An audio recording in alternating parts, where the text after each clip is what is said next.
திருப்பூர் மாவட்டம் பல்லடம் அருகே செல்போன் கடை பிரச்சனை காரணமாக முன்னாள் வார்டு கவுன்சிலரின் மண்டை உடைக்கும் சிசிடிவி காட்சிகள் தற்பொழுது வெளியாகி பரபரப்பை ஏற்படுத்தியுள்ளது.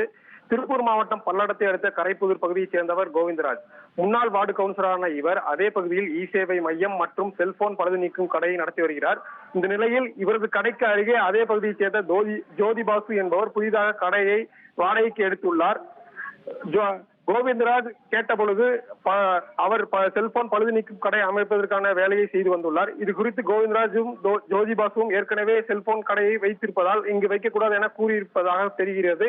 இந்த நிலையில் இருவருக்கும் கடந்த சில நாட்களாகவே வாக்குவாதம் ஏற்பட்டுள்ளது. இந்த நிலையில் கடந்த 23ஆம் தேதி ஜோதி பாசு கடையில் இருந்த பொழுது அங்கு வந்த கோவிந்தராஜ் மீண்டும் இது குறித்து வாக்குவாதத்தில் ஈடுபட்டுள்ளார்.